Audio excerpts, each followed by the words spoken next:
Welcome to Take 5, another inspirational 5-minute message brought to you by the Solid Rock Church Drogheda. Today I want to share a quick thought and a verse with you that I came across today, and hopefully it will encourage you, inspire you, and help you along in your pursuit of your life of faith.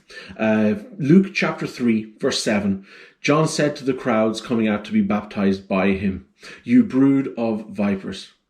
Don't worry, that's not the message. Let's read on.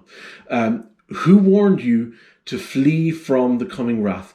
Produce fruit in keeping with repentance. We'll come back to that in a moment. And do not begin to say to yourselves, "We have Abraham as our father." For I tell you that out of these stones, God can raise up children for Abraham. The axe is already at the root of the trees, and every tree that does not produce good fruit will be cut down and thrown into the fire. "What shall we do then?"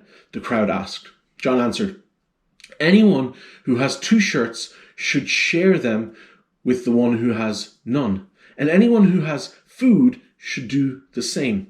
Even tax collectors came to be baptized. "Teacher," they asked, "what should we do?" And he replies, "Don't collect any more than you are required to," he told them.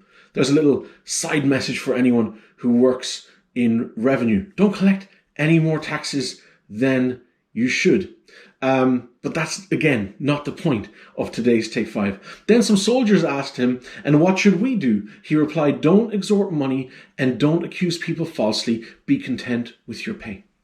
See, John the Baptist was aware of the type of people he was dealing with. They were much the same as people that we find all around us here in Ireland and in Europe and in the Western world. You know, they associate with Christianity because they were maybe born into a Christian family. It's, a part of their identity in the same way being born a male or a female forms a part of their identity, or the town in which, or the county in which they grow up. It forms a part of their identity because they happen to be born in a Christian country.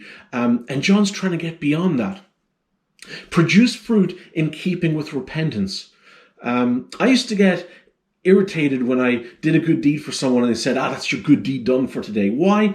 It used to annoy me because I was not interested in ticking a box that God would, that I'd find favor with God or with man. And in fact, if that's what you do, if you do good things in order to get God to accept you or love you more, you're wasting your time because there's nothing you can do that will actually do that. But today, I came across a situation where I was driving past and a lady was trying to change her tire on the side of the road. I decided to stop and I decided to help her.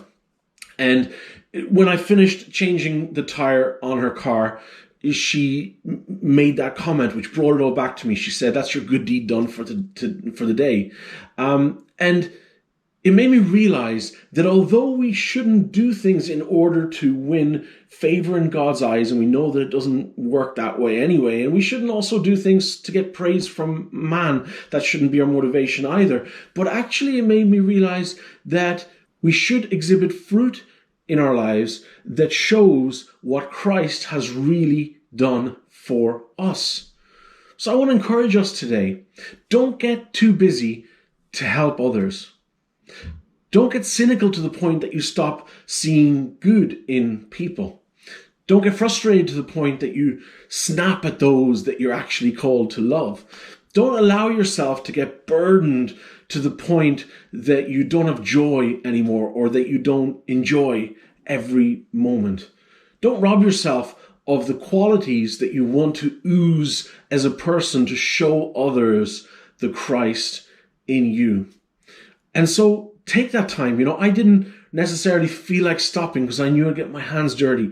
And, all those reasons, let's come back to remembering what it is to be people who bear fruit with the right heart, the right motivation, for the right reasons. I believe that's a game changer. I want to encourage you with that today. Let's be those people.